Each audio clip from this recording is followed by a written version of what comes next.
We live in a new age, and it's time for us to upgrade our tinfoil hats. Operation Tinfoil is a freedom-focused small business and trusted sponsor of this show. Their super comfortable new line of beanies and baseball caps will not only crown your skull in style, but each of these dome defenders is lined with a silver mesh that blocks up to 99% of EMF radiation from cell phone towers, Wi-Fi, Bluetooth, and yes, even 5G. We don't know what EMF radiation does to the brain long term, but neither do they, so don't be their guinea pig and don't wait around to find out. Get your stylish tinfoil hat of the future today at gettinfoil.com. Use the promo code SYSTEM for $10 off your order. Again, that's gettinfoil.com. Use the promo code SYSTEM for $10 off your order. Have you or a loved one been injured by some fuck nuggets, reckless driving, a tumble at your shitty job, or some other form of dumb shit outside of your control? Well, fear not, because today's episode is sponsored by a lawyer. Lone Star Injury Attorneys is an award-winning personal injury law firm that achieves maximum results for its injured clients. Max the Axe is not just a lawyer, but a hardcore Mises Caucus libertarian and also a big supporter of this show and all of our bullshit. Max is the best personal injury lawyer in Texas, but don't judge him by his occupation or location. Max is an avid defender of liberty and justice in whatever state you got fucked in. If you've been injured and your ass needs saving, go with the pros at Lone Star Injury Attorneys. Visit LoneStarInjuryAttorneys.com or Google Max the Axe. Consultations are free and you don't pay a single dime unless you win. Once again, go to LoneStarInjuryAttorneys.com and get your ass covered. We are here at the Libertarian Convention in North Carolina with the great Michael Rectenwald. Michael, how are you doing, sir? I'm doing well, thank you. Thank you for being here. We're just doing some of these sit-down interviews leading up to the debate and I'm kind of like more interested in finding out who people are more than what their LARP policies would be, hypothetically.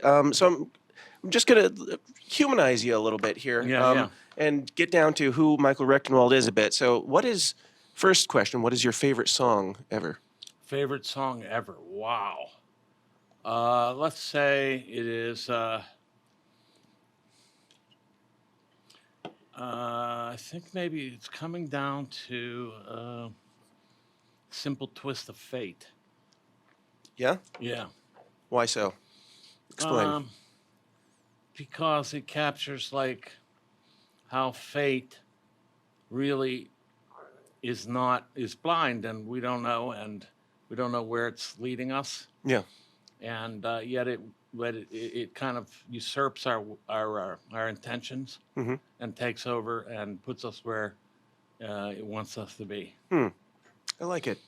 It's a good non-politician answer. You're not going to get many politician answers out of me. All right, so you're doing this Kennedy debate. Yeah. Right? Yeah. Tell me a little bit about that. And do they call it the Kennedy debate because he's the star of the show? No, and that's what I call it because he's the target of the show. Yeah. For me. It's going to be a round table. They wouldn't allow us to call it a debate. Oh, yeah? Yeah, and they're going to... I've gotten the questions, and they're going to ask these questions about, generally, what do we do as these underdog, third party, blah, blah, blah. So it's like this third partyism stuff. Right. And I'm going to pivot from that into some serious stuff. Yeah? Yeah, because if Kennedy usurps this party's nomination, the movement is finished. It would be the total co-opting of our movement, the whole liberty movement and the party, by the regime itself. Kind of like Bill Weld and Gary Johnson? Is that what you're saying? Worse. This would be potentially its ruination, frankly. Okay. Why so? Yeah, because what will happen is, look, we don't know who Kennedy's beholden to, what kinds of deals he's made, what kinds of coercion he's under, and so forth. So what it would do is bring into this party a statist, okay, he's a big statist. He thinks the state is the solution to all our problems. And he's just going to add different layers or treat different aspects of the state differently, tweaking it supposedly for the benefit of the people. But what he will do is enlarge it, and then this movement will be destroyed because you'll have basically like a 1960s Democrat Party really infiltrating this party the whole principles, the ideals, the freedom philosophy, all of that will be basically out the window. It won't have anything to do with that anymore. There will be the major principles will not be regarded, like property rights, like self-ownership, like the non-aggression principle. All gun those, rights, which libertarians seem rights. to like. Well, that's the self-defense, which goes along with the right of self-ownership and the right of self-protection against aggression. So, yeah, I mean, it's not just that he's a statist, but he's going to try to make the state look good. That's the main thing. He's about trying to turn the state into this new, like it's turned. We've seen the wickedness of it now, right? Mm-hmm. So he's trying to put a new veneer on this. He's putting lipstick on a pig. Sure. And he's going to try to make it like appealing, and he's going to use some words. Like, for example, just today he sent out an email talking about freedom, right?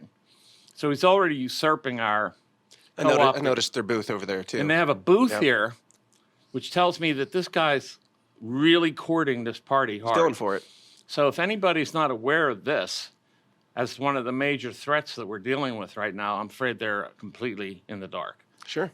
So you're doing this debate against him. You said that you're going to pivot. Do you want to get into how you're gonna attack that? Because I mean, if you shoot at a Kennedy, you better not miss. If you don't have a magic bullet,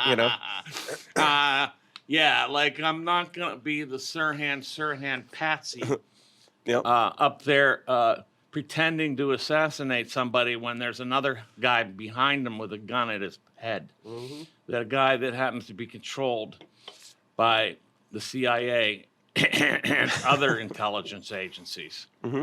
So, yeah, I'm going to be like a straight shooter, but not shooting to kill. I'm going to shoot to destroy. This is all metaphor, by the way, for the internet's sake. Yes, to destroy any possibility. Listen, this is crazy. I talked about a simple twist of fate at the outset, right? Mm-hmm. This is a very strange but simple twist of fate in which I happen to be the last defense of the liberty movement. This sounds grandiose, but I'm just telling you, like the situation that I have been put in somehow between the liberty movement and the Libertarian Party and tyranny. Okay. Yeah. So you are the only thing. You're claiming that you're the only candidate that could stop Kennedy. Yes. Okay. Why do you think so? That has the guts to it. Sure. Yeah. And that has the prescription and the opportunity. Yeah. So look, I'm not saying.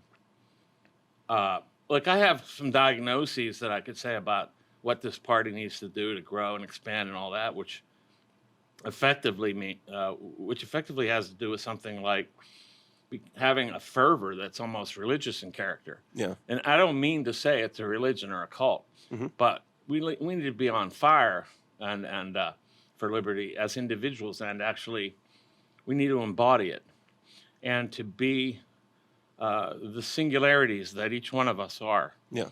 And to express that freedom in every minute of our day so that we actually personify liberty, period. Yeah. And so the reason why I don't know why this is the circumstances that I ended up being this, what I think is the final defense against this, but I am. Because Mike Termott's going to be on that stage, but he's not going to do it. Sure. You think offense to Mike, just that they won't go in hard enough at him? They will not go hard enough. Okay. So you're a former Marxist, turned Trump supporter, I heard on the internet. Right. Oh, for a while there, yeah. And then turned libertarian. You speak very highly of liberty. Yeah. Have you run into trust issues with this quick change in pace? Trying to make something. Anybody call you like a Ray Epps type? I wasn't really ever a Trump supporter. Yeah. No, what I was somebody that at a certain point in time, at the political position I was in, had a choice of casting a vote that I wanted to be like a middle finger to the regime, and that was in 2016.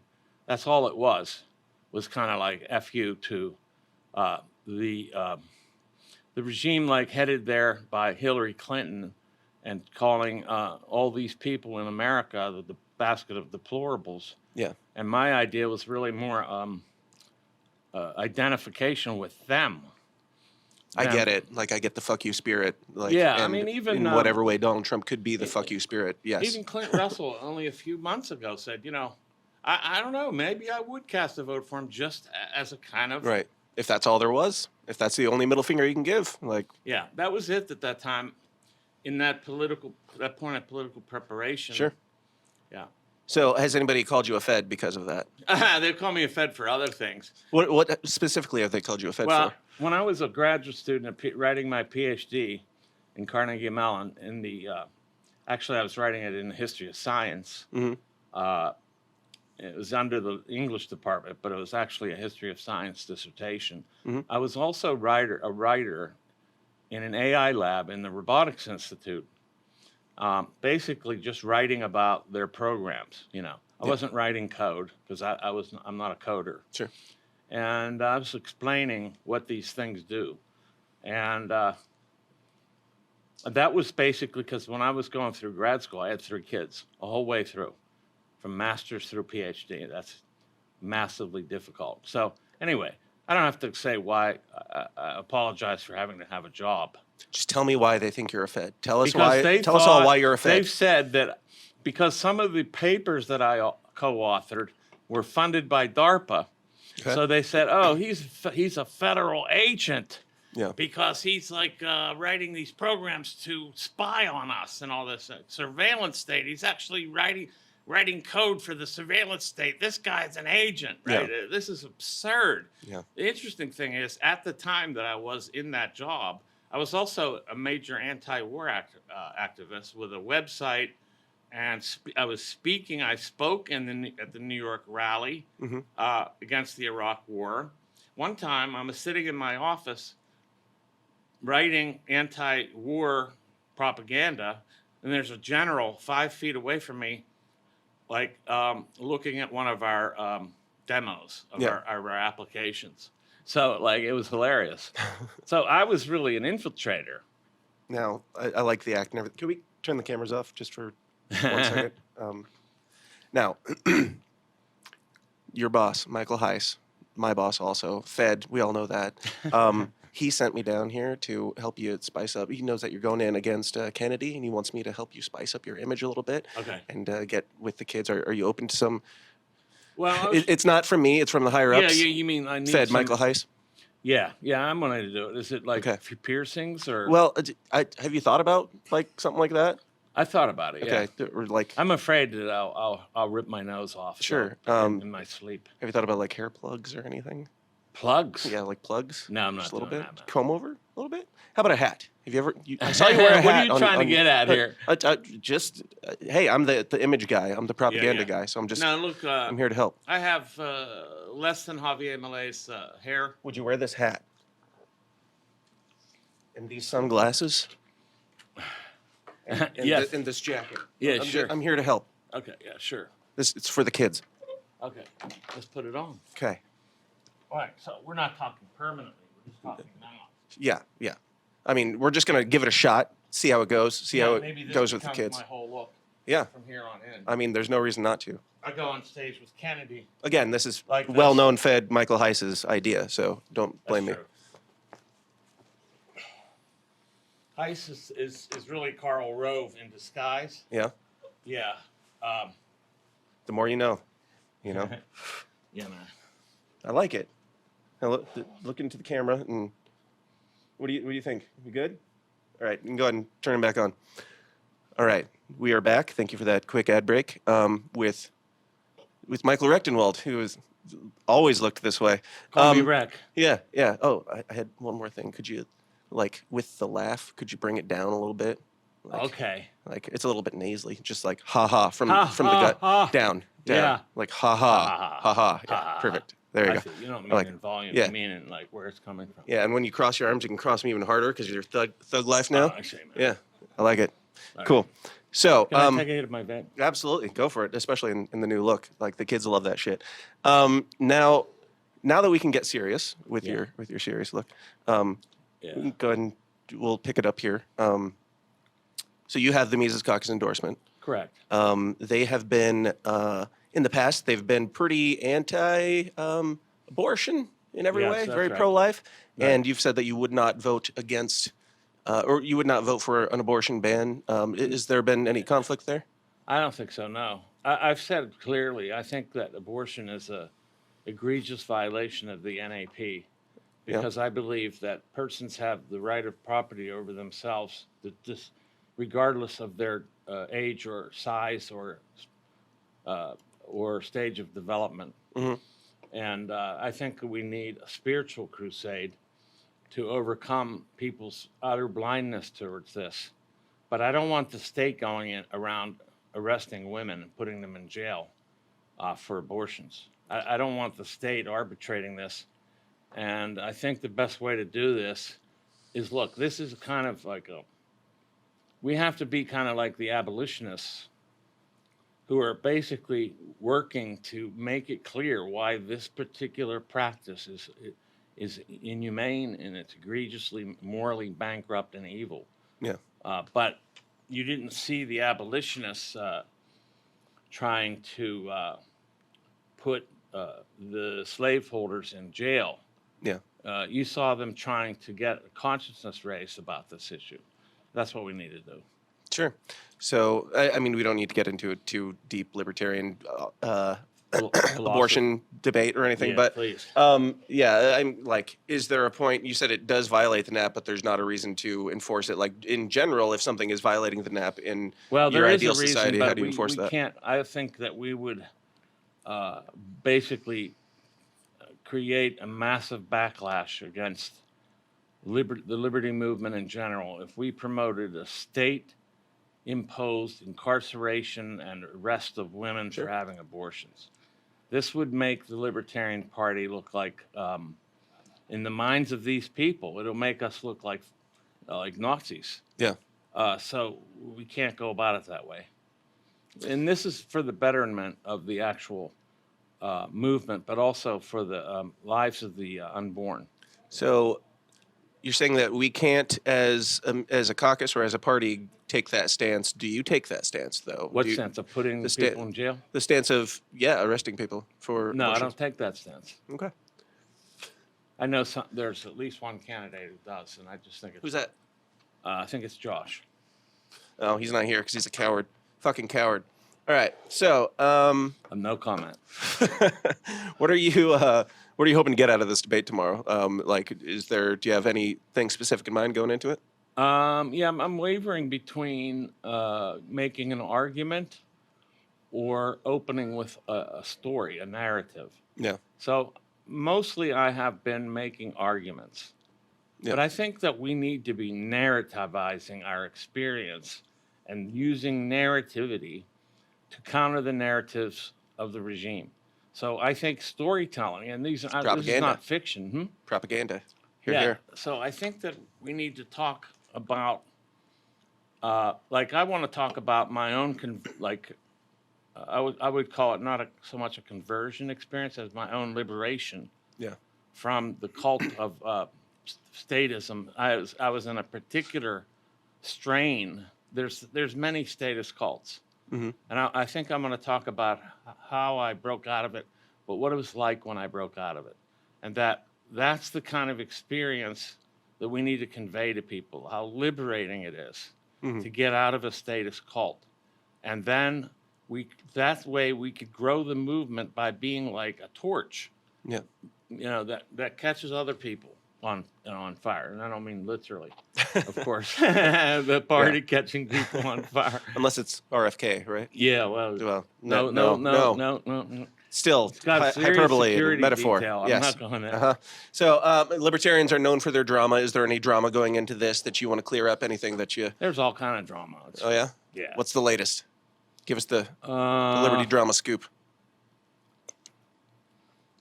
Going into this debate tomorrow? Yeah. I don't see anything new on the horizon. I think it's going to be the same sort of drama. What's the typical? Hornberger going after me. Yeah? Yeah. It's so tired. Uh-huh. So I will not look.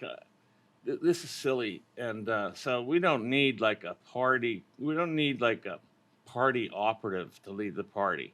It isn't about like how much time you've put in, how many doors you've knocked on. The general electorate could care less. They don't care about that at all. Yeah. They want to know, who is this person? What can they do? What do they know? And how have they shown they've known it? How have they responded, for example, to the major statist propaganda regimes that have come down the pike? For example, the COVID thing. Yeah. Did they fall for it, or did they ignore it? How could we have that person as a representative? I mean, did you think that Kurt Russell was too harsh when with his McCarthyist style tactics? Yes, he was. Yes. No, I don't think to call it McCarthyist is really. He was ruining lives. I heard. Oh yeah, ruining lives. Like people are going, people are losing their jobs, and so forth. But yeah, there was. I don't think he went too far. In fact, I think good. Tomorrow should be fun then. The responses to it were beyond hyperbolic, and also kind of left, like trying to play on like leftist knee-jerk reactions. Sure. Like, oh, McCarthyism. Like that's a New York Times regime speak bullshit talk. Yeah. Right on. Now, with if you were to get the nomination, do you have somebody that you would choose to be your running mate? Is it Jacob Hornberger? Is it Joe Exotic or Toad? Anybody in particular that you have in mind? I'd like to run with. Let's see. I'd like to run with maybe Roseanne Barr or Roseanne would be my first pick. I'm down with that. Yeah, she's then it pretty would based. Be Clint. Yeah, Clint would be second. No offense, Clint. First Roseanne. First. I mean, it's kind of a shoe-in that we could get Roseanne Barr, but in the event that we can't, we'll go with the Clint, I suppose. Right. I mean, she's already on the slate. Our people talking to her people, and on that, so forth. Is that a joke or is that okay? I assumed it was, but you never know with Roseanne if she was like dipping her toe in the water or something these days. With the timeline and how it's going, you never know. Yeah. Well, we're in a really critical place. Yeah. Yeah. So, what do you personally believe that? What do you think is like the voters' number one issue? Like not just libertarians in this race, but like the race at large. What do people care about the most, and what would you do about it? Voters have said their biggest issue, first two issues are immigration and inflation. Yeah.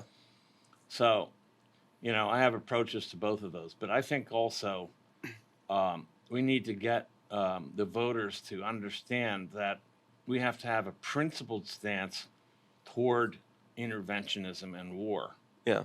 So that means we have to be consistent across all of these conflicts. And unfortunately, the regime has managed to roll all the so-called dissident right into the Zionist movement. Mm-hmm. And they become cheerleaders for the slaughter, or I should say ethnic cleansing, really, of the Gazan people in Palestine and Gaza Strip. Yeah. So that has to be like on the top, really up there. Yeah. Despite whether people think it is or not. So we need to actually change their agenda somehow. We can't just go, oh, this is what voters feel is most important. We need to show them what's most important and why. Yeah. So anti-Semitism is most important. That's what you're saying? Yes. Down. Laugh down here. Oh, yeah. Tough. Yeah. No, you're a good sport. Thank you for playing along with my shenanigans. I appreciate it. Yeah. Now with I hope you poke fun at these other people. Absolutely. That's my job. That's why they bring me out here. But with your fresh new look, your new laugh, and all of that, what's your plans to excite the fellow kids and Gen Z, get them, I don't know, on board with wrecking the regime? We're going to use the wrecking ball imagery, and it's going to be me swinging in on a wrecking ball. Naked, like Miley Cyrus? Basically, naked. Nice. This kind of attire, and we're gonna use memes and imagery because this is what people go for. We're not gonna simply state like anarcho-capitalist theoretical positions. Yeah, taxation is theft, bro. Yeah, man. We're going to have to talk about, like, now some people have said, wreck the regime is negative. It doesn't have any positive liberty-building prosperity. Step 1, wreck the regime. Step 2, we'll figure it out. Yeah, first we need to take down these absolute impediments to it. Yeah. If we don't do that, then there's no hope for doing anything else. Yeah. You can't just go around saying, increase liberty, blah, blah, blah, blah. How? And in fact, the regime has to come down, and that means not just the state, but all of its apparatuses and appendages. Mm-hmm. And how do we do that? Yeah, we're going to do it by... We meme them until the empire collapses? We got to create a whirlwind of fervor in the public, a fervor. Culture. Almost at a religious peak. Yeah. And that's how it's done. It's not going to be done through policy prescriptions. Yeah. Which we're not going to win on a policy prescription level. We need to win upstream from that. That is the culture war. And I don't mean the standard fair culture war, which is mass produced by the state on purpose.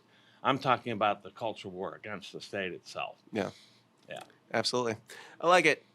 Where can people find you? First off, thank you so much for being here. Thank you for doing the debate. If you have any final thoughts, anything you want to say directly into the camera to the people with your new look or anything, if you feel like taking it off, it's fine. It's time to wreck the regime.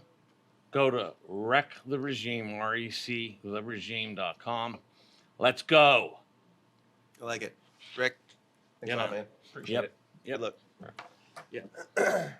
Now you messed up my hair. Sorry. That's all right. Yeah, Dun, dun, dun, dun, dun, dun, dun. Hey guys, thanks for watching. Be sure to like and subscribe on your way out and help us change the world one uncomfortable conversation at a time. And if you like what you hear and you want to hear more, go join the Downers Club at patreon.com/thesystemsdown for bonus episodes of the show every single week. Until next time, please continue to question everything, stay uncomfortable, and I'll talk to you then. Thanks.